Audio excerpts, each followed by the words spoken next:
जिमें अपने को क्वेश्चन आया Italian unification was achieved more by consent than by conquest discuss. ਹੁਣ ਇਹਦੇ ਵਿੱਚ ਆਪਾਂ क्या चीज देखनी है, ਆਪਾਂ देखेंगे कि इटली ਦੀ यूनिफिकेशन किस तरह हुई।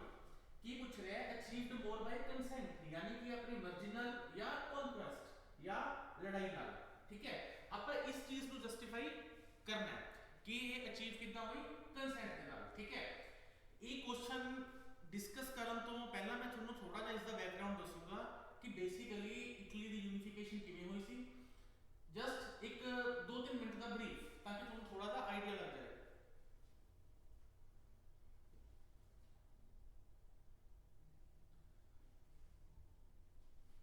ਦੇਖੋ ਇਟਲੀ ਦੇ ਵਿੱਚ ਸੀ ਆਪਣੀਆਂ ਟੋਟਲ 7 states।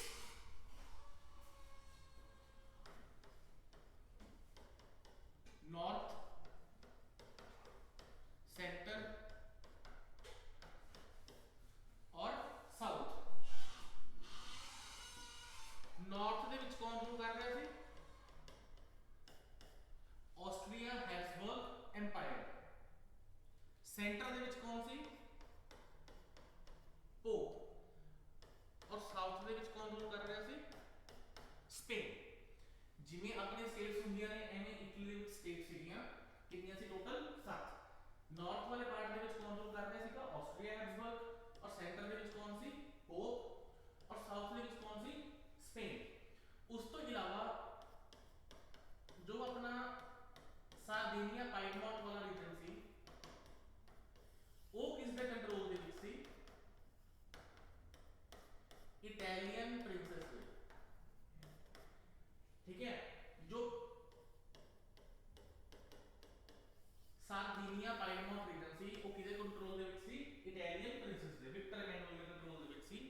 ਤਾਂ ਇਹ ਸੀ ਆਪਣਾ ਟੋਟਲ ਇਹਦਾ ਇੱਕ ਮੈਪ। ਟੋਟਲ 7 ਸਟੇਟ ਸੀ, north Austria, centre pope, south Spain और सार्दिनिया पाइडमॉन्ट इटालियन प्रिंसेस थे। ठीक है, ਉਸ ਤੋਂ ਬਾਅਦ ਰਾਜੇ ਇਸ ਦੀ ਯੂਨੀਫਿਕੇਸ਼ਨ ਦੇ ਵਿੱਚ ਆਪਾਂ 3 ਬੰਦੇ ਮੇਨ ਦੇਖਦੇ ਹਾਂ। ਇੱਕ ਤਾਂ ਆ ਗਿਆ ਆਪਣਾ ਸਭ ਤੋਂ ਪਹਿਲਾਂ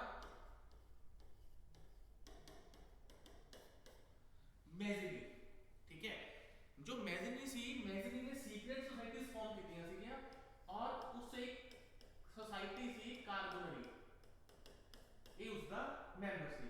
ਤੇ इसने इटली ਦੇ ਲਈ ਇੱਕ ਹੋਰ ਸੀਕ੍ਰੀਟ ਸੋਸਾਇਟੀ ਬਣਾਈ ਸੀ ਜਿਸ ਦਾ ਨਾਮ ਕੀ ਸੀ? Young Italy. ਠੀਕ ਹੈ, ਹੁਣ ਜੋ ਨੇ ਆਪਣੀਆਂ ਸੀਕ੍ਰੀਟ ਸੋਸਾਇਟੀਜ਼, ਇਹਨਾਂ ਦਾ ਮਤਲਬ ਕੀ ਸੀ? ਇਹ ਕਦੋਂ ਬਣਿਆ ਸੀ?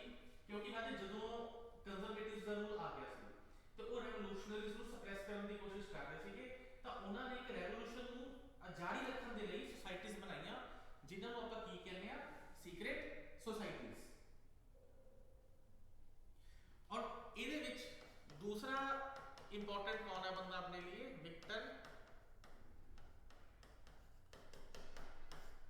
Victor Emmanuel two. ये कौन सी? ਜਿਹੜਾ ਤੁਹਾਨੂੰ ਮੈਂ ਰੀਜਨ ਦੱਸਿਆ ਸੀਗਾ ਸਾਰਦੀਨੀਆ ਪੀਡਮੌਂਟ ਵਾਲਾ, ਇਹ ਸੀ ਆਪਣਾ ਕਿੰਗ ਆਫ ਇਟਲੀ। और इसका ही चीफ मिनिस्टर से जिसका नाम सी कैवर। ਇਹਦਾ ਚੀਫ ਮਿਨਿਸਟਰ ਸੀ ਜਿਹਦਾ ਨਾਮ ਸੀ ਕੈਵਰ। ਔਰ ਕੈਵਰ ਨੂੰ ਹੀ ਬੋਲਿਆ ਜਾਂਦਾ ਹੈ ਆਰਕੀਟੈਕਟ ਆਫ ਇਟਲੀ यूनिफिकेशन। ਕੈਵਰ कौन है? Architect of Italy unification. और तीसरा बंदा कौन सी अपना? गैरीबाल्डी। तीसरा बंदा कौन सी अपना? गैरीबाल्डी। गैरीबाल्डी ਦੀ खुद ਦੀ एक आर्मी सी, उस आर्मी ਨੂੰ क्या बोलिया जाता सी? Red shirt army. उस आर्मी ਨੂੰ क्या बोलते सी? Red shirt army. देखो राजे टोटल 7 स्टेट सीगियां। नॉर्थ में कौन सी? ऑस्ट्रिया। सेंटर में कौन सी? पोप। साउथ में कौन सीगा? बर्बन डायनेस्टी ਦਾ किंग सी स्पेन ਦਾ। ਉਸ ਤੋਂ ਬਾਅਦ ਸਾਰਦੀਨੀਆ ਪਾਈਡਮੌਂਟ ਵਾਲੇ ਰੀਜਨ ਚ ਕੌਣ ਸੀ? Italian princess. ਉਸ ਤੋਂ ਬਾਅਦ ਇਟਲੀ ਯੂਨੀਫਿਕੇਸ਼ਨ ਦੇ ਵਿੱਚ 3 ਮੇਨ ਬੰਦੇ ਆਪਾਂ ਦੇਖਦੇ ਹਾਂ। ਇੱਕ ਤਾਂ ਆ ਗਿਆ ਆਪਣਾ ਮੈਜ਼ੀਨੀ। ਇਹਨੇ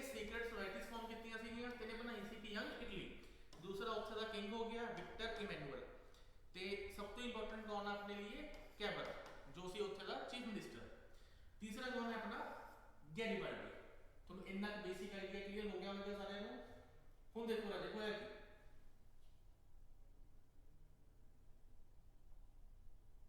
ਹੁਣ ਨਾਰਥ ਦੇ ਵਿੱਚ ਕੌਣ ਰੂਲ ਕਰਦਾ ਸੀਗਾ, ਆਸਟਰੀਆ ਹੈਬਸਬਰਗ। ਹੁਣ ਆਸਟਰੀਆ ਨੂੰ ਹਰਾਉਣ ਦੇ ਲਈ ਜੋ ਕੌਣ ਸੀ ਆਪਣਾ ਕੈਵਰ, ਕੈਵਰ ਨੇ ਕਿਸ ਦੀ ਹੈਲਪ ਮੰਗੀ, फ्रांस की, क्योंकि जो ऑस्ट्रिया सी बहुत बड़ी पावर सी उसਨੂੰ ਇੰਨਾ ਹਰਾਣਾ ਆਸਾਨ नहीं सी, ਤਾਂ फ्रांस ਦੀ ਹੈਲਪ ਦੇ ਨਾਲ ਉਸਨੇ ਆਸਟਰੀਆ ਨੂੰ ਐਲੀਮੀਨੇਟ ਕਰਤਾ। ਉਸ ਤੋਂ ਬਾਅਦ ਜਿਹੜੀਆਂ ਵੀ ਸੀ ਆਪਣੀਆਂ ਸਦਰਨ ਟੈਰੀਟਰੀਜ਼, ਟੂ ਸਿਸਿਲੀਜ਼ ਟੈਰੀਟਰੀਜ਼ ਸੀਗੀਆਂ ਜੋ ਆਪਣੀਆਂ, ਉਹਨਾਂ ਨੂੰ ਕਿਸਨੇ ਹਰਾਇਆ, ਗੈਰੀਬਾਲਡੀ ਨੇ। ਉਹਨਾਂ ਟੈਰੀਟਰੀਜ਼ ਨੂੰ ਕਿਸਨੇ ਹਰਾਇਆ, ਗੈਰੀਬਾਲਡੀ ਨੇ। Kingdom of two Sicilies, kingdom of two Sicilies. हुन ही राजा मैप च दिखाना मैं,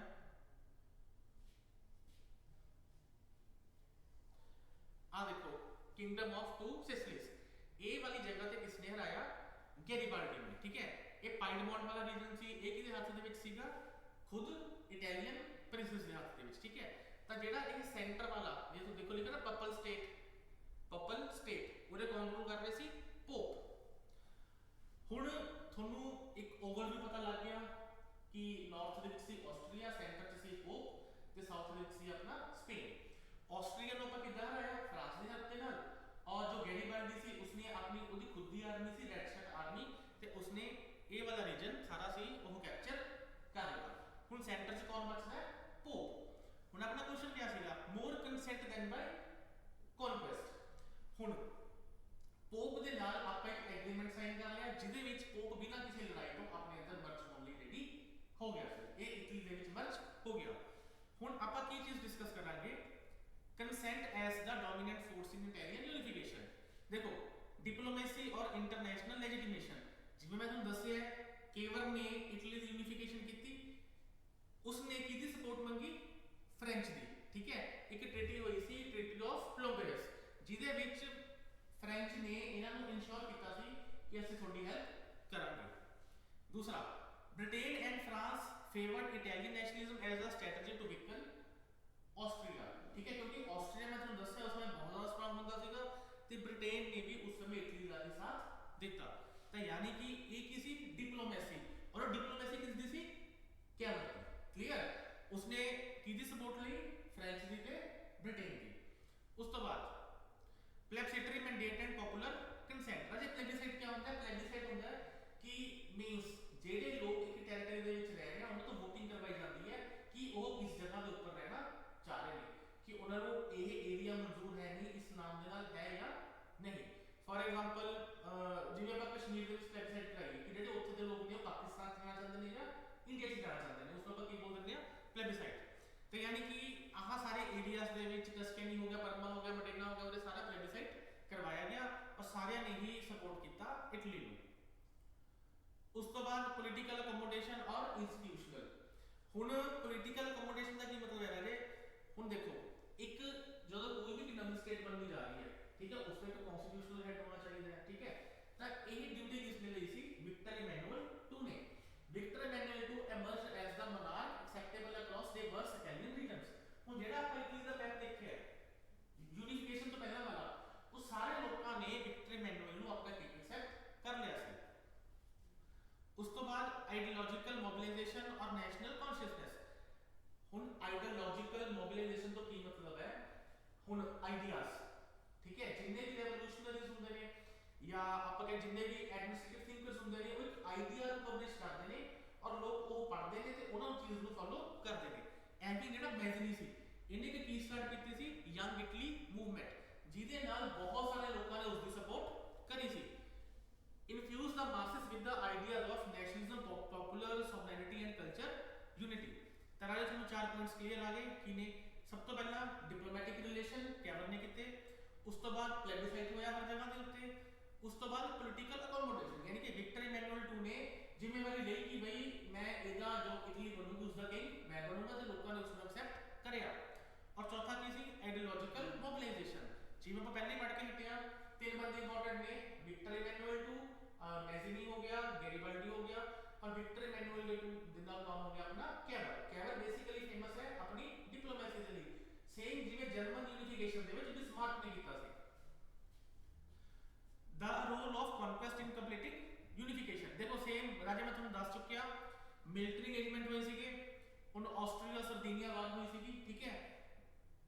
उस तो बाद गैरीबल्डी ने टूसेसलेस नू हराया सी। उस तो बाद overcoming Austrian and purple opposition, हुण ऑस्ट्रिया नू दा आपां कंट्रोल कर लिया, हुण पिछे कौन बची, पपल, यानी कि जो एरिया नू अपना कोप कंट्रोल कर रहे सीगे। Austrian strongholds in northern Italy required armed intervention. The Papal state especially Rome resisted integration until 1870, ठीक है।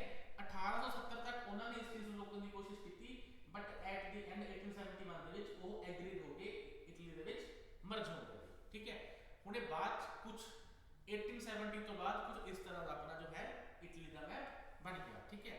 ਤੁਸੀਂ ਚੇਂਜ ਦੇਖ ਸਕਦੇ ਹੋ, ਜਿਹੜਾ ਪਹਿਲਾ ਆਪਣਾ ਮੈਪ ਸੀ ਉਹ ਕੁਝ ਇਸ ਤਰ੍ਹਾਂ ਦਾ ਸੀ, ठीक है। ਨਾਰਥ ਸੈਂਟਰ ਔਰ ਸਾਊਥ, ਤੇ ਹੁਣ ਪ੍ਰੋਪਰ यूनिफिकेशन हो गई, ਆਹ ਸਾਰੇ ਏਰੀਆਜ਼ ਇਟਲੀ ਦੇ ਵਿੱਚ ਆ ਗਏ, ठीक है। ਤਾਂ ਰਾਜੇ ਆਈ ਹੋਪ ਤੁਹਾਨੂੰ ਪਹਿਲਾ ਕੁਐਸਚਨ ਕਲੀਅਰ ਹੋ ਗਿਆ ਹੋਊਗਾ।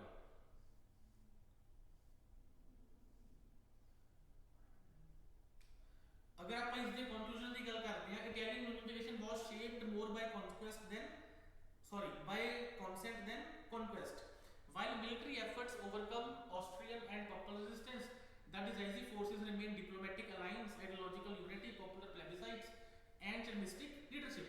यानी कि ये किवें हुई, टोटल यूनिफिकेशन किवें हुई, डिप्लोमेटिक अलायंसेस, ठीक है, ideological unity, popular plebiscites and charismatic leadership. ਤਾਂ ਰਾਜੇ ਇਹਦੇ ਵਿੱਚ ਲੜਾਈ ਦਾ ਕੋਈ ਖਾਸ ਯੋਗਦਾਨ ਨਹੀਂ ਸੀ, ਮੇਨ ਕਿਹਦਾ ਸੀਗਾ, ਡਿਪਲੋਮੈਟਿਕ ਅਲਾਈਅੰਸਸ ਦਾ।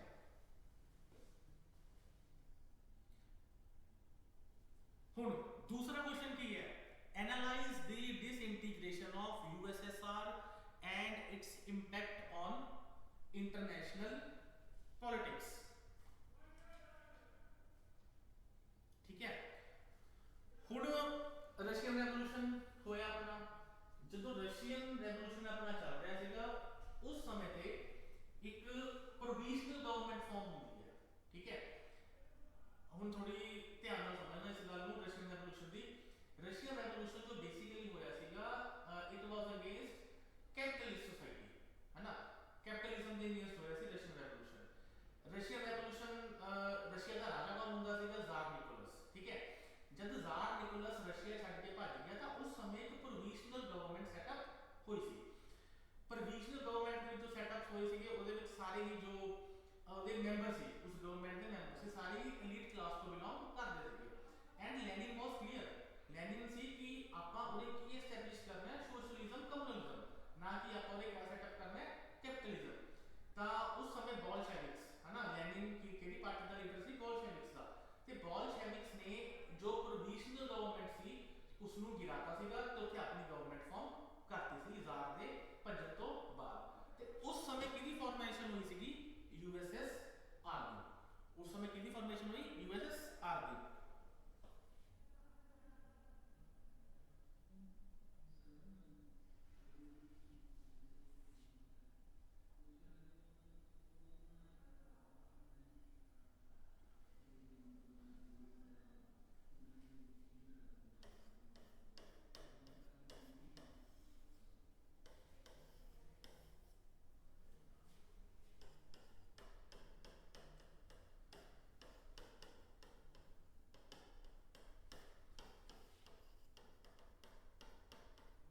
देखो जो USSR है किसनों मिला के बनाया सीगा, रशियन, यूक्रेनियन, बेलारूसियन, ट्रांसकोकेशियन,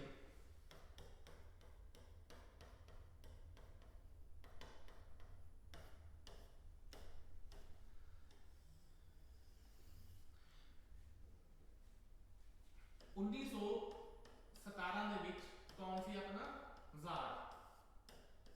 ਜ਼ਾਰ ਰਸ਼ੀਆ ਛੱਡ ਕੇ ਚਲਾ ਗਿਆ। ਉਸ ਤੋਂ ਬਾਅਦ ਰਸ਼ੀਆ ਦੇ ਵਿੱਚ ਫਾਰਮ ਹੋਈ ਸੀ ਪ੍ਰੋਵਿਜ਼ਨਲ ਗਵਰਨਮੈਂਟ। ਪ੍ਰੋਵਿਜ਼ਨਲ ਗਵਰਨਮੈਂਟ ਰਸ਼ੀਆ ਦੇ ਵਿੱਚ ਬਣੀ ਤੇ ਪ੍ਰੋਵਿਜ਼ਨਲ ਗਵਰਨਮੈਂਟ ਨੂੰ ਕਿਸਨੇ ਓਵਰਥਰੋ ਕੀਤਾ ਸੀਗਾ, ਬੋਲਸ਼ੇਵਿਕਸ ਨੇ।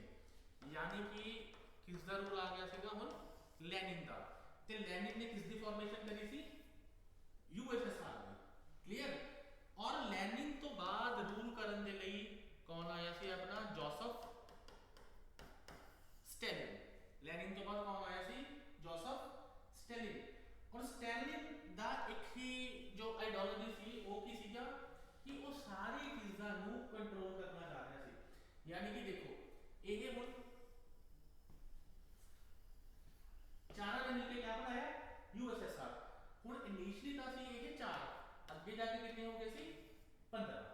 ठीक है।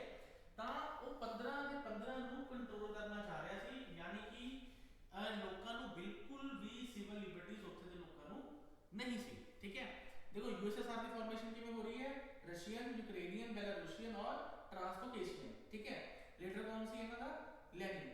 और सेकंड वर्ल्ड वॉर तो बाद जो अपनी सेकंड वर्ल्ड वॉर हुई उस तो बाद सुपर पावर कौन बन गया सी अपना, यूएसएसआर। सुपर पावर कौन बन गया अपना, यूएसएसआर। हुन एक समय बाद कौन है अपनी यूएसएसआर और दूसरी साइड पे कौन है अपनी यूएसए। तो ये भी सुपर पावर बन गया, ये भी सुपर पावर बन गया। तो दोनों के बीच एक साइकोलॉजिकल वॉर होनी स्टार्ट हो गई सी, जिसको आप की कह दिंदे आ, कोल्ड वॉर। साइकोलॉजिकल वॉर होनी स्टार्ट हो गई, जिसको आप की बोल दिंदे आ, कोल्ड वॉर। और दूसरी चीज जे सी अपनी यूएसएसआर। ठीक है, ਇਹਦੀ ਫਾਰਮੇਸ਼ਨ ਕਦੋਂ ਹੋ ਰਹੀ ਹੈ, ਤਕਰੀਬਨ 1922 ਦੇ ਵਿੱਚ, 1921-22 ਦੇ ਵਿੱਚ ਇਹਦੀ ਫਾਰਮੇਸ਼ਨ ਹੋ ਰਹੀ ਹੈ। ਠੀਕ ਹੈ, ਔਰ 1991 ਉਸ ਸਮੇਂ ਇਹ ਡਿਕਲਾਈਨ ਤੇ ਆਣਾ ਸਟਾਰਟ ਹੋ ਗਿਆ ਸੀ। ਜੋ यूएसएसआर ਸੀ ਉਸ ਦਾ ਡਿਕਲਾਈਨ ਆਣਾ ਸਟਾਰਟ ਹੋ ਗਿਆ। ਹੁਣ ਡਿਕਲਾਈਨ ਇਸ ਦੇ ਹੋਣ ਦੇ ਆਪਣੇ ਕਿਆ-ਕਿਆ ਰੀਜ਼ਨ ਸੀ। ਠੀਕ ਹੈ, ਇੱਕ ਤਾਂ ਮੈਂ ਦੱਸਿਆ ਜੋ ਸਟੈਲਿਨ ਸੀਗਾ, ਸਟੈਲਿਨ ਸਾਰਿਆਂ ਨੂੰ ਕਿਆ ਕਰਨਾ ਚਾਹ ਰਿਹਾ ਸੀ, कंट्रोल। जिवें यूएसएसआर ਦੇ ਟੋਟਲ ਕਿੰਨੀਆਂ ਸਟੇਟਸ ਹੋ ਗਈਆਂ ਸੀਗੀਆਂ, 15। यानी कि ये ज्यादा हमेशा किस डेवलपमेंट के बारे सोचते सीगे, सिर्फ रशिया। जो नेशनलिज्म बढ़ेगा वो किसका बढ़ेगा, रशिया का। ठीक है, और लोगों के कोल सिविल लिबर्टीज पूरे बिल्कुल भी नहीं सी, पूरे लोगों के कोल सिविल लिबर्टी नहीं सी। राजे ये आप डिस्कस कर रहे हैं कि यूएसएसआर डिक्लाइन होना क्यों स्टार्ट होगा। ठीक है, हुन जिवें सारी यूएसएसआर है, इसकी जो सी अपनी ऑफिशियल लैंग्वेज वो भी की डिक्लेयर कर दी गई, जो रशिया की है। यानी कि सारी स्टेटां जो इंपॉर्टेंस सिर्फ किहनूं दी जा रही सी, रशिया को। ठीक है, और जो यूएसएसआर है ਇਹਦੀ भी जो अपनी मान लो नेशनल फीलिंग्स ਹੁੰਦੀਆਂ ਨੇ, जो वो भी किहदे प्रति होणगीਆਂ, रशिया। यानी कि ये जो बाकी स्टेट्स ने इन्हां नूं पूरी तरह डिक्लाइन किया जा रहा है, सिर्फ किस नूं प्रमोट किया जा रहा है, रशिया ने।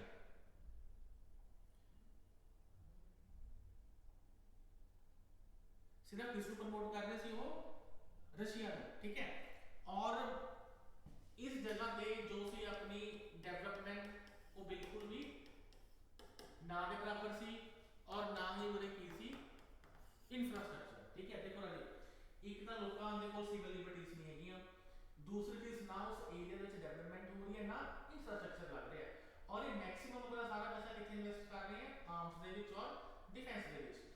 जिस तरह लोगों के विच एक अंदरों दी विद्रोह पैदा होना स्टार्ट हो गया सी। ये कुछ इंटरनल रीजन सीगे यूएसएसआर दे डिक्लाइन होने दे। और दूसरी तरफ आप देखते हैं कि जिन्हें भी अपने ईस्टर्न नेशन से, जिन्हें जो जर्मनी हो गया फॉर एग्जांपल हो गया है ना, उत्थे एक अच्छी गवर्नमेंट आ गई थी और वो ग्रो कर रहा था, तो ये लोग उन्होंने तो भी थोड़ा इन्फ्लुएंस हो रहे थे। और उस तो बाद जेड़ा इहदा एक मेन रीजन मन्निया जाता है वो की सी,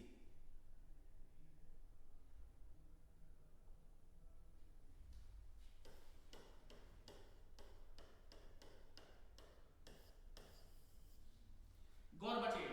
गॉर्बाचेव कौन सी, इन्हां दा हेड, जो यूएसएसआर का हेड बनया सीगा। इसके अलावा कुछ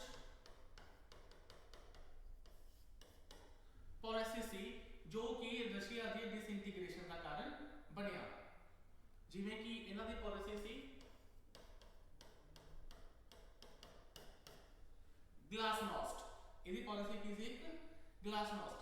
ग्लासनोस्ट अगर आप देखा जाए जो गॉर्बाचेव सी, इसने पॉलिसीज कुछ बुरियां नहीं थी, जिवें ग्लासनोस्ट दे विच इन्हें एक पॉलिटिकल ओपननेस दी थी। यानी कि हुण तक यूएसएसआर दे विच कौन रूल कर रहे थे, कम्युनिस्ट, और कोई भी पॉलिटिकल पार्टी इलेक्शन नहीं सी लड़ सकती एक्सेप्ट कम्युनिस्ट पार्टी। तो हुण उरे इन्हें पॉलिटिकल ओपननेस दे दी कि होर भी जो पॉलिटिकल पार्टीज ने इलेक्शन कंटेस्ट कर सकती हैं। ਇਲੈਕਸ਼ਨ ਦੇ ਵਿੱਚ ਪਾਰਟਿਸਿਪੇਟ ਕਰ ਸਕਦੀਆਂ ਨੇ।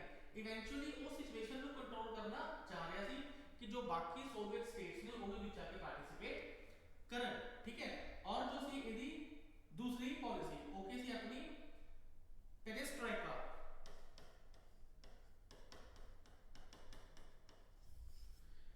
ਇਹਦੇ ਵਿੱਚ ਇਸਨੇ ਕਿਹਾ ਦਿੱਤੀ ਬੇਸਿਕਲੀ ਇਕਨੋਮਿਕ ओपननेस। ਇਹਦੇ ਵਿੱਚ ਕੀ ਦਿੱਤੀ ਉਸਨੇ ਇਕਨੋਮਿਕ ओपननेस, यानी कि जिन्नियां भी रिस्ट्रिक्शंस सी इकोनॉमिक्स ਦੇ ਉੱਤੇ ਉਸਨੇ ਸਾਰੀਆਂ ਅਪਲਿਫਟ ਕਰਤੀਆਂ। ਹੁਣ ਰਾਜੇ ਇੱਕ ਚੀਜ਼ ਸਮਝਣ ਦੀ ਕੋਸ਼ਿਸ਼ ਕਰੋ, ਹੁਣ ਤੱਕ ਇਹਨਾਂ ਨੇ ਸਾਰੀ ਸਟੇਟ ਨੂੰ ਕੰਟਰੋਲ ਕੀਤਾ ਹੋਇਆ, ਐਵੇਂ ਮੁੱਠੀ ਦੇ ਵਿੱਚ ਬੰਦ ਕੀਤਾ ਹੋਇਆ ਸੀ। ਅਗਰ ਉਹ ਮੁੱਠੀ ਨੂੰ ਹੌਲੀ ਹੌਲੀ ਖੋਲਦੇ ਤਾਂ ਮੇਬੀ ਉਹ ਜ਼ਿਆਦਾ ਸਰਵਾਈਵ ਕਰ ਸਕਦੇ ਸੀਗੇ, ਬਟ ਜੋ ਗੋਰਬਾਚੇਵ ਸੀ ਇਸਨੇ क्या ਕੀਤਾ, ਮੁੱਠੀ ਨੂੰ ਇੱਕਦਮ ਹੀ ਖੋਲਤਾ, ਜਿਸ ਦੇ ਨਾਲ ਇਹਨਾਂ ਦੀ ਪੂਰੀ ਜੋ ਇਕਨੋਮੀ ਸੀ ਉਹ ਕੋਲੈਪਸ ਹੋ ਗਈ, ਠੀਕ ਹੈ। ਹੁਣ ਜੋ ਆਪਣੀ ਓਪਨ ਮਾਰਕੀਟ ਹੁੰਦੀ ਹੈ ਉਸ ਨੂੰ ਬਣਨ ਨੂੰ ਥੋੜਾ ਟਾਈਮ ਲੱਗਦਾ ਹੁੰਦਾ ਹੈ, ਉਹ ਕੁਝ ਸਾਲਾਂ ਦਾ ਪ੍ਰੋਸੈਸ ਹੁੰਦਾ ਹੈ, बट इसने क्या किया एकदम तो सारा अपनी इकोनॉमी के ऊपर कंट्रोल छड्डता और जो उन्होंने इकोनॉमी सी पूरी कोलैप्स हो गई, जो कि डिसइंटीग्रेशन का एक होर भी मेन कारण बनया। इस तो इलावा दो पॉलिसी आपने कीतियां ने, एक तो कीती आपका ग्लासनोस्ट, दूसरी क्या कीती पेरेस्ट्रोइका, ठीक है। ਇਹਦੇ ग्लासनोस्ट ਦੇ ਵਿੱਚ ਕੀ ਸੀਗਾ पॉलिटिकल ओपननेस, ਇਹਦੇ ਵਿੱਚ ਕੀ ਸੀ अपनी इकोनॉमिक ओपननेस। इस तो इलावा एक होया अपना रेवोल्यूशन ऑफ 1989, रेवोल्यूशन ऑफ 1989। ਹੁਣ ਇਸ रेवोल्यूशन ਦੇ ਵਿੱਚ ਕੀ ਸੀ, ਹੁਣ 1979 to 89 ਵਾਲੇ ਪੀਰੀਅਡ ਦੇ ਵਿੱਚ सोवियत ने क्या कर रखा ਸੀਗਾ, सोवियत ने अफगान ਦੇ ਵਿੱਚ ਆਪਣੀ ਮਿलिट्री ਛੱਡ ਰੱਖੀ ਸੀ, ਠੀਕ ਹੈ, जिस कारण ਇਹਦਾ ਬਹੁਤ ਜ਼ਿਆਦਾ ਖਰਚਾ ਹੋ ਰਿਹਾ ਸੀਗਾ, ਤਾਂ ਬਹੁਤ ਜ਼ਿਆਦਾ ਰਿਸਟ੍ਰਿਕਸ਼ਨਸ ਇਹਦੇ ਉੱਪਰ ਲੱਗ ਰਹੀਆਂ ਸੀਗੀਆਂ, ਤਾਂ 89 ਦੇ ਵਿੱਚ ਇਸਨੇ ਆਪਣੀ ਮਿਲਟਰੀ ਨੂੰ ਵਾਪਸ बुला लिया, ठीक है। और दूसरी तरफ पोलैंड ਦੇ ਵਿੱਚ ਦੁਬਾਰਾ ਤੋਂ ਡਿਮਾਂਡ ਉੱਠੀ ਕਿਸ ਚੀਜ਼ ਦੀ, फ्री इलेक्शंस ਤੇ ਹੋਰ ਇਲੈਕਸ਼ਨਸ ਕਰਵਾਏ ਜਾਣ। ਤਾਂ ਹੁਣ ਤੱਕ ਕਿਹੜੀ ਪਾਰਟੀ ਸੀ, ਕਮਿਊਨਿਸਟ ਪਾਰਟੀ, ਤੇ ਪਹਿਲੀ ਵਾਰ ਕਮਿਊਨਿਸਟ ਪਾर्टी हार गई और दूसरी जो पार्टी खड़ी हुई सी वो पार्टी जीत गई, ठीक है, पोलैंड ਦੇ ਵਿੱਚ। ਤਾਂ ਉਸ ਚੀਜ਼ ਦਾ ਇਨਫਲੂਐਂਸ ਆਪਣੇ यूएसएसआर ਦੇ ਉੱਪਰ ਬਹੁਤ ਜ਼ਿਆਦਾ ਇੰਪੈਕਟ ਪਿਆ, ਤਾਂ ਉਹਨਾਂ ਨੇ ਉੱਥੋਂ ਦੀ ਰਿਵੋਲਟ ਕਰਨਾ ਸਟਾਰਟ ਕਰਤਾ। ਇਹ ਰਾਜੇ ਕੁਝ ਰੀਜ਼ਨਸ ਨੇ, ਆਪਾਂ ਇੰਟਰਨਲ ਰੀਜ਼ਨਸ ਦੇਖੇ ਸੀਗੇ ਕਿ ਜਿੰਨੀ ਵੀ ਨੈਸ਼ਨਲਿਜ਼ਮ ਸੀ ਸਾਰੀ ਰਸ਼ੀਆ ਸੀ, ऑफिशियल लैंग्वेज रशिया सी, सारा फोकस रशिया के ऊपर सी, बाकी सारे इग्नोर करा जा रहा है कि लोगों के कोई सिविल लिबर्टीज नहीं सी। दूसरी आपने क्या देखा, जो गोर्बाचेव दी पॉलिसी सी, ठीक है, ग्लासनोस्ट और पेरेस्ट्रोइका। और तीसरा पर रेवोल्यूशन देख रहे हैं पोलैंड दे विच होया, तो पहली बार उत्थे कम्युनिस्ट पार्टी हटी ते दूसरी पार्टी आई, क्लियर। उस तो बाद ਆਪਾਂ ਗੱਲ ਕਰਦੇ ਜਿਵੇਂ एस्टोनिया हो गया, लताविया हो गया, मॉस्को हो गया, उन्होंने यूएसएसआर को अपनी इंडिपेंडेंस डिक्लेयर करती, उन्होंने एक तरह रिवोल्ट करना स्टार्ट करता। ਹੁਣ ਜੋ ਸੀ ਆਪਣਾ ਗੋਰਬਾਚੇਵ, ਇਹਦੇ ਕੋਲ ਇੱਕ ਹੀ ਆਪਸ਼ਨ ਬਚੀ ਸੀ,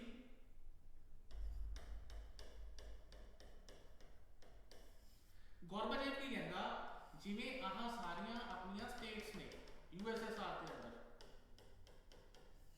ਕਲੀਅਰ। ਇਹ ਕਹਿੰਦਾ ਕਿ ਤੁਹਾਨੂੰ ਸਾਰਿਆਂ ਨੂੰ ਆਪਾਂ ਕੀ ਦੇ ਰਹੇ ਹਾਂ, ਡੀਸੈਂਟਰਲਾਈਜੇਸ਼ਨ। ਜਦੋਂ ਸੈਂਟਰਲਾਈਜੇਸ਼ਨ ਕੀ ਹੁੰਦਾ, ਜਦੋਂ ਸਾਰੀ ਪਾਵਰ ਇੱਕ ਬੰਦੇ ਦੇ ਹੱਥ ਦੇ ਵਿੱਚ ਹੁੰਦੀ ਹੈ, ਔਰ ਡੀਸੈਂਟਰਲਾਈਜੇਸ਼ਨ ਕੀ ਹੁੰਦਾ, ਜਦੋਂ ਆਪਾਂ ਪਾਵਰਸ ਨੂੰ ਡਿਵਾਈਡ ਕਰ ਦਿੰਦੇ ਹਾਂ। ਤੇ ਕਹਿੰਦਾ ਸਾਨੂੰ ਡੀਸੈਂਟਰਲਾਈਜ਼ ਕਰ ਦਾਂਗੇ, ਠੀਕ ਹੈ, ਯਾਨੀ ਕਿ ਸਾਰੇ ਆਪਣੇ ਇਲੈਕਸ਼ਨਸ ਲੜ ਸਕਦੇ ਨੇ। ਤੇ ਨੇ ਇੱਕ ਡੇਟ ਬੋਲਤੀ ਕਿ ਅਗਸਤ 1991 ਦੇ ਵਿੱਚ ਆਪਾਂ ਤੁਹਾਨੂੰ ਡੀਸੈਂਟਰਲਾਈਜ਼ ਕਰ ਦਾਂਗੇ, ਔਰ ਇਹ ਜੋ ਸਾਰੇ ਸੀਗੀਆਂ ਸਟੇਟਸ ਇੰਡੀਪੈਂਡੈਂਟ ਆਪਣਾ ਕੰਮ ਕਰ ਸਕਦੀਆਂ ਨੇ। ਬਟ ਕੀ ਹੋਇਆ ਕਿ ਜੋ ਸੀ ਆਪਣੇ ਕਮਿਊਨਿਸਟ ਲੀਡਰਸ ਨੂੰ ਇਹ ਗੱਲ ਚੰਗੀ ਨਹੀਂ ਲੱਗੀ, ਤੇ ਉਹਨਾਂ ਨੇ ਜੋ ਸੀ ਆਪਣਾ ਗੋਰਬਾਚੇਵ ਉਸ ਨੂੰ ਹਾਊਸ ਅਰੈਸਟ ਕਰ ਲਿਆ। ਗੋਰਬਾਚੇਵ ਨੇ ਇਹਨਾਂ ਨੇ ਕੀ ਕਰ ਲਿਆ, ਹਾਊਸ ਅਰੈਸਟ। ਉਸ ਤੋਂ ਬਾਅਦ ਕੀ ਹੋ ਰਿਹਾ ਹੈ, ਗੋਰਬਾਚੇਵ ਹਾਊਸ ਅਰੈਸਟ ਹੋ ਗਿਆ ਤੇ कहता है कि ये जो अपना यूएसएसआर का ऑर्डर है इनको ब्लेम करेगा कि ये जो सारा ऑर्डर है वो सारे ऑर्डर ਨੂੰ ਇਹ ਖਰਾਬ ਕਰ ਰਿਹਾ।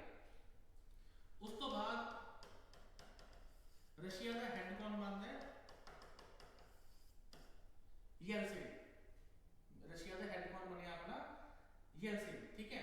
तो येल्सिन ने काफी ज्यादा रैलियां करियां, ठीक है, वो अपना कम्युनिज्म के अगेंस्ट ही वो बोल रहे थे कि सारे लोगों को सिविल लिबर्टीज मिलनी चाहिए ने, ठीक है। तो लोगों को येल्सिन दी मतलब लोगों ने काफी ज्यादा येल्सिन को सपोर्ट करया ते फाइनली की होया जो यूएसएसआर सी वो डिसइंटीग्रेट हो गया।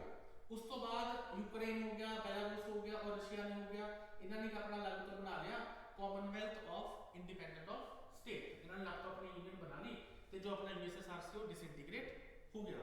तेरा जो अपना क्वेश्चन से वापस आने हैं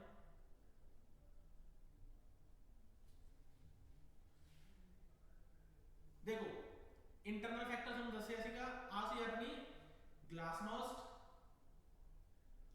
एक ही सी अपनी ग्लासनोस्ट, दूसरी पेरेस्ट्रोइका, ठीक है।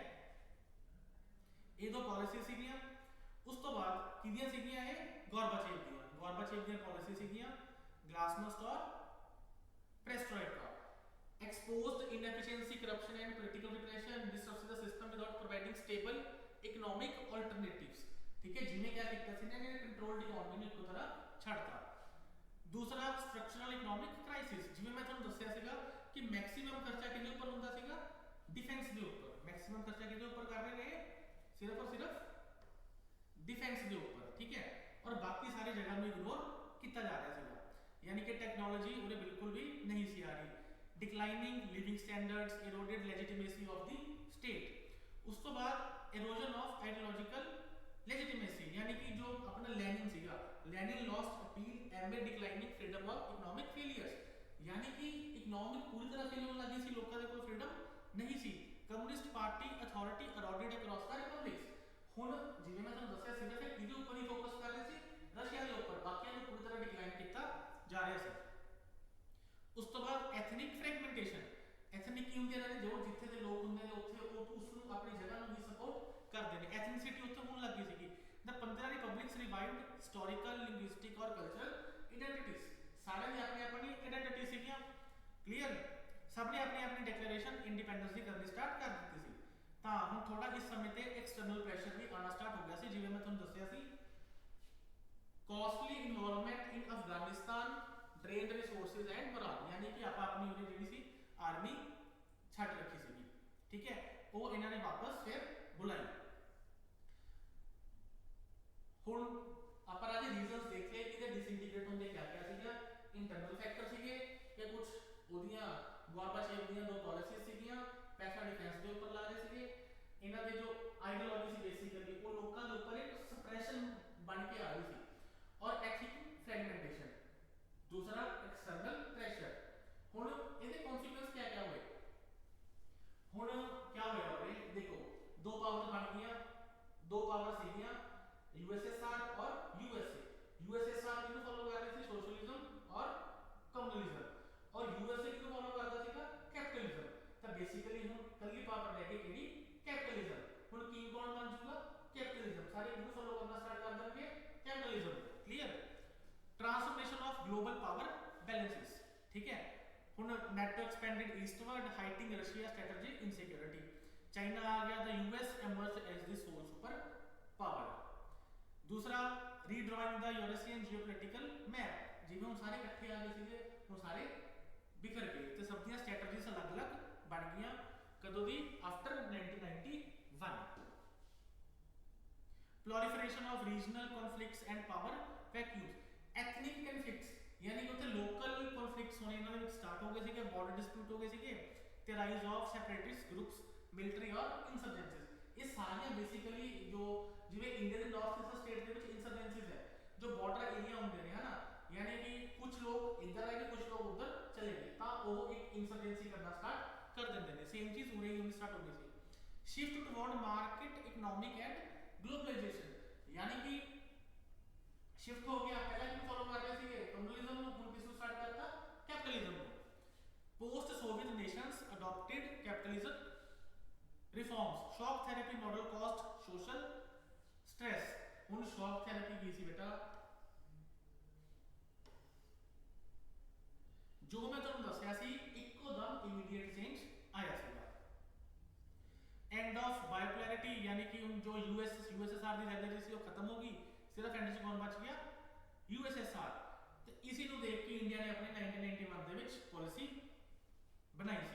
इंडिया ने अपने रिलेशन इंप्रूव किए यूएसए ते यूरोप के नाल, और इसी तो बाद ही यूएस ने क्या बनाया अपना यूनाइटेड नेशंस, आईएमएफ और वर्ल्ड बैंक। क्लियर? तो जिहदे नाल यूएस की डोमिनेशन बहुत ज़्यादा वध गई और सेम यूएस की मिलिटरी इंटरवेंशन वध गई ते एक्सपेंशन ऑफ यूरोपियन यूनियन। ठीक है, तो राजे ये सी अपना यूएसएसआर। हुण आपां नेक्स्ट चीज देखते हैं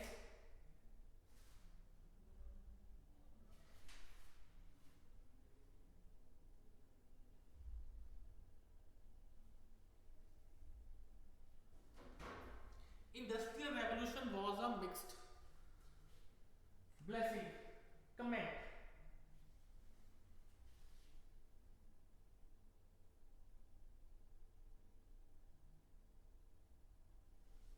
देखो मिक्स्ड ब्लेसिंग यानी कि ਇਹਦੇ ਵਿੱਚ ਪੋਜ਼ਿਟਿਵਸ ਵੀ ਨੇ, ਇਹਦੇ ਵਿੱਚ ਨੈਗੇਟਿਵ ਵੀ ਨੇ। ਠੀਕ ਹੈ, ਹੁਣ ਇੱਕ ਛੋਟਾ ਜਿਹਾ ਬੇਸਿਕ ਆਈਡੀਆ ਲੈ ਲਓ। ਬੇਸਿਕਲੀ ਹੋ ਕੀ ਰਿਹਾ ਸੀ,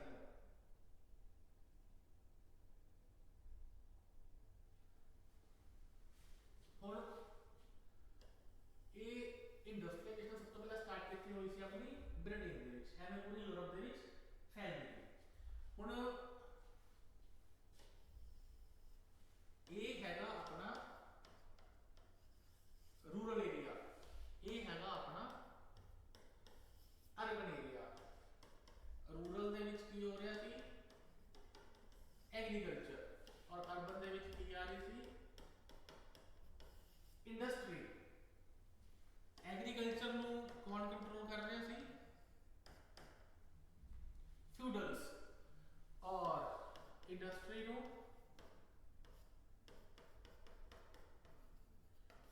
कैपिटलिस्ट। इंडस्ट्री को कौन करता सी? कैपिटलिस्ट।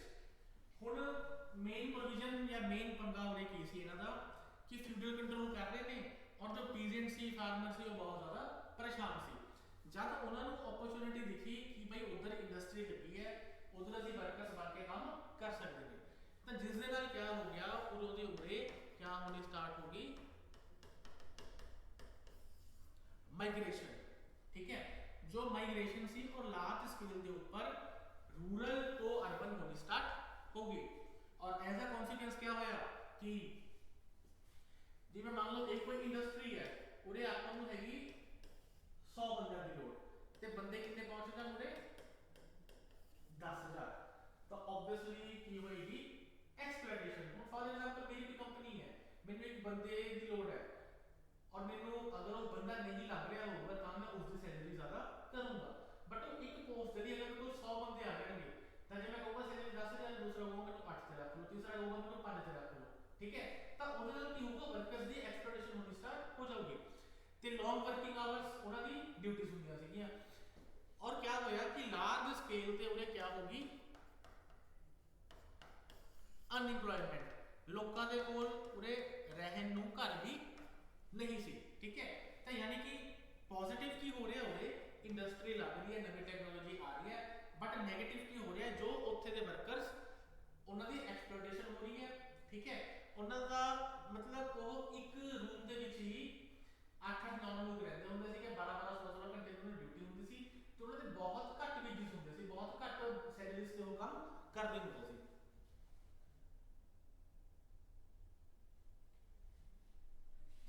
पॉजिटिव आउटकम क्या सीगा? टेक्नोलॉजिकल और साइंटिफिक ब्रेक थ्रू।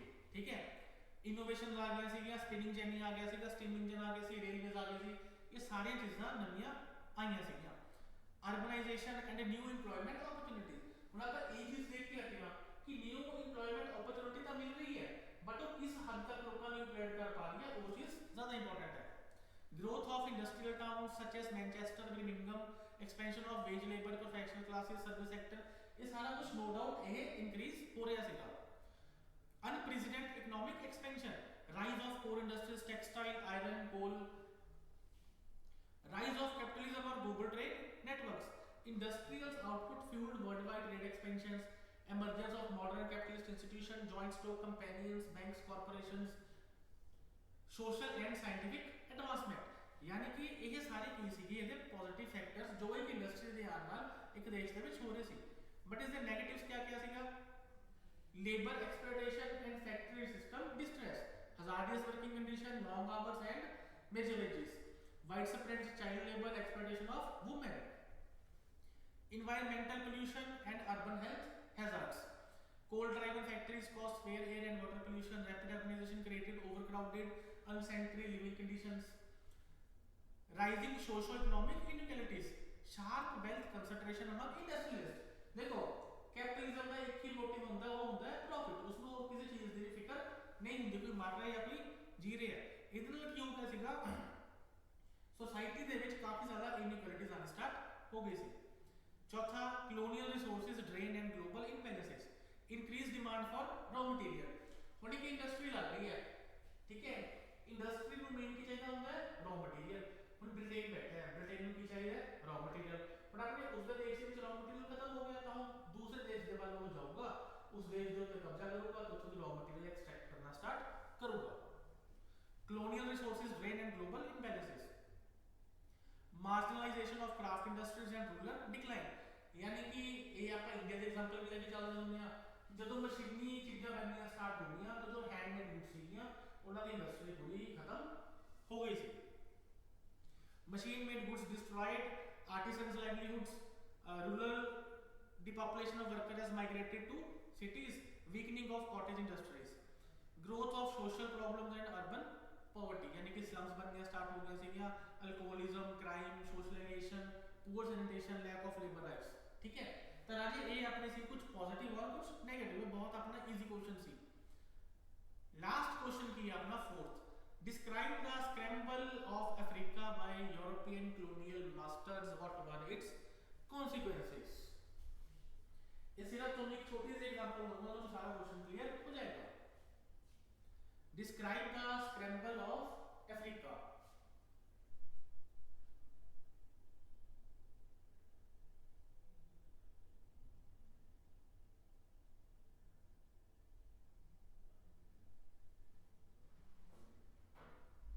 देखो राजे,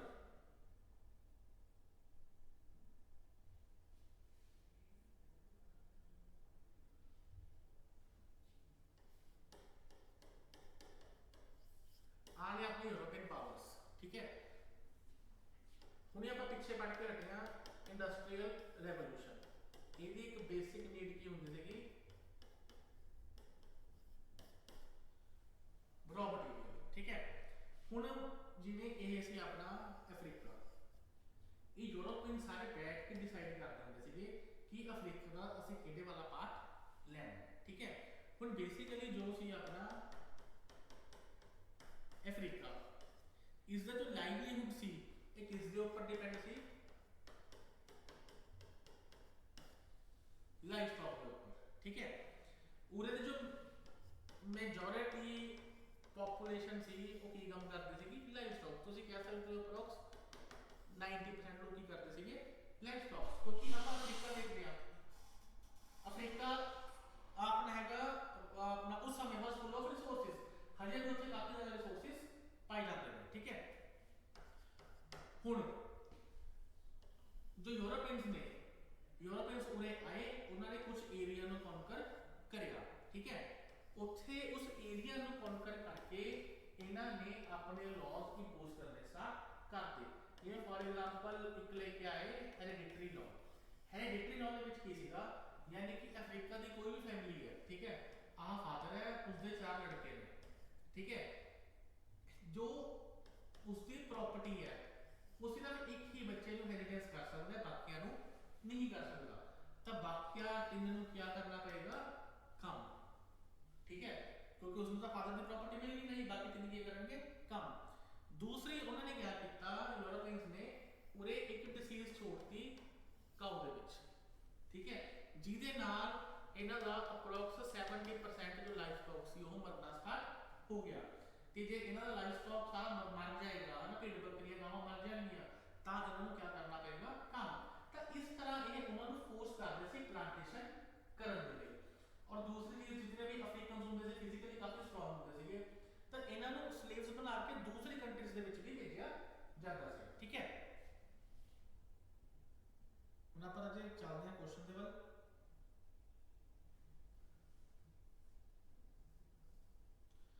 scramble of Africa by European masters. Causes क्या क्या सीगे जिवें मैं तुहानूं दस्सिया industrial capitalism and the search of new resources. European सारे बैठे नहीं उन्होंने रॉ मटीरियल चाहिए तो नवी जगह लभदे हुंदे सी जिथे जाके उत्थे कब्जा वो कर सकन, जिवें growing demand for raw materials. European industry sought new overseas markets. Africa presented vast rich resources idea, ठीक है, and it was ideal for exploitation, ठीक है। दूसरा great power politics and competitive imperialism. Rising nationalism in Europe encouraged territorial expansion as a measure of global power. Colonies became symbol of prestige and indicators of great power। यानी कि जेड़े European power दे कोल ज्यादा होर देशां दे उत्ते कब्जा होएगा उवें इन्हां दा अपना जो स्टेटस सी वो मन्निया जांदा सीगा। Competition among Britain, France, Germany, Portugal, Italy accelerated territorial occupation. Strategic control of trade routes or naval dominance. Control vital maritime resources, especially Suez Canal, become essential for the trade or military presence. European powers sought naval bases, ports, checkpoints, or global dominance. Built against the Cape of Cairo, ambition reflected the geopolitical value of African territories. यानी कि जो Africa से काफी ज्यादा resources पाए हुए extreme से resources होंदे सीगे उत्थे। Civilizing discourse and Eurocentric ideologies. Formation of colonial boundaries at the Berlin। ਹੁਣ ਬਰਲਿਨ ਦੇ ਵਿੱਚ ਕਾਨਫਰੰਸ ਹੋਈ ਸੀ, ਇਹਨਾਂ ਨੇ ਡਿਸਾਈਡ ਕਰ ਲਿਆ ਕਿ ਕਿੱਥੋਂ ਲੈ ਕੇ ਕਿਸ ਤੱਕ ਕਿਸ ਕਿਸ ਦੀ ਬਾਉਂਡਰੀ ਹੈ। ਜਿਵੇਂ Otto von Bismarck architect of German unification, इसने रेगुलेट किए यूरोपियन क्लेम्स इन अफ्रीका। ਤੇ ਉਸ ਤੋਂ ਬਾਅਦ ਅਫਰੀਕਾ ਦੀ ਪਾਰਟੀਸ਼ਨ ਹੋਈ ਆਰਬਿਟਰਰੀ, ਯਾਨੀ ਕਿ ਰੈਂਡਮਲੀ ਵੀ ਆ ਚੀਜ਼ ਤੇਰੀ ਆ ਮੇਰੀ ਆ ਮੇਰੀ ਆ। ਉੱਥੇ ਨਾਲ ਇਹਨਾਂ ਨੇ ਐਥਿਕ ਦੇਖਿਆ ਨਾ ਕਲਚਰ ਦੇਖਿਆ ਨਾ ਲਿੰਗੁਇਸਟਿਕ ਵੈਲਿਊਜ਼ ਦੇਖਿਆ, ਰੈਂਡਮਲੀ ਜਗ੍ਹਾ ਦੀ ਪਾਰਟੀਸ਼ਨ ਇਹਨਾਂ ਨੇ ਕਰਤੀ। Establish rule for their effective अपना ऑक्यूपेशन, यानी कि कौन बंदा वो की काम करेगा। हुण ये ब्रिटेन के ये वाले एरिया सी, फ्रांस के ए सी, बेल्जियम के ए सी, जर्मनी के ए सी, पोर्तुगल के ए सी और इटली के ए वाले सी। ये सारे एरिया इन्होंने आपस में डिवाइड किए हुए थे